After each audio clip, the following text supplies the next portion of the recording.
Ey gözəl afət, gözləri qarə, yarda vurarmı yarına yarə?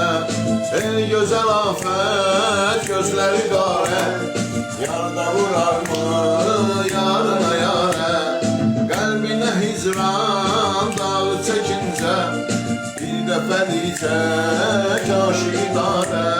Ah məni nə üçün qoymusan üzgün, məni belə hər gün incindəcəksən. Bəlkə də gəlsən, məni görsən, harı bilsən, əhv edəcəksən.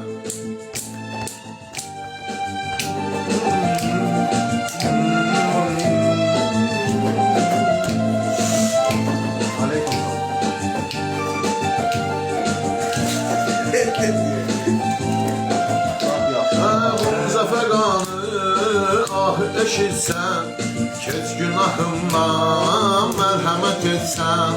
Yoxsa bu yazıq aşıqı cana, baş-başa qoysan, dərd ilə getsən. Qəlbimə dərhal dərd salacaq xal, mən deyəcəm qal, sən gedəcəksən.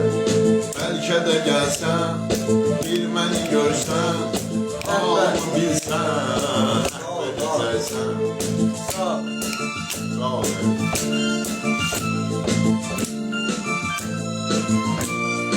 Orhan sen de sağ ol. Orhan. Allah senden sağ ol. Allah benim yolumda var olsun.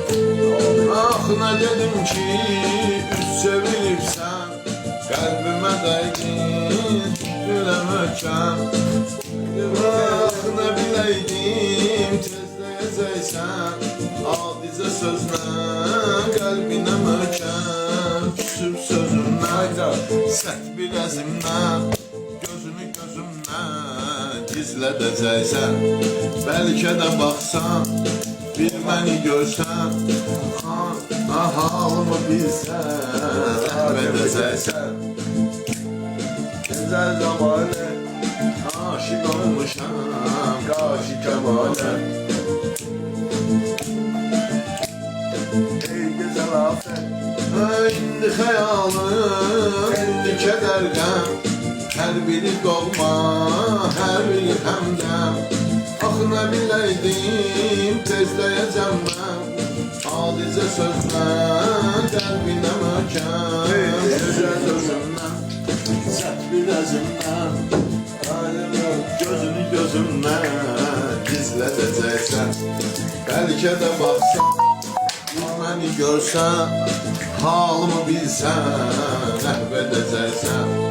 hayda hayda. Əcəb miyanə, gözəl zəmanə, aşiq olmuşam, qaşı kəman.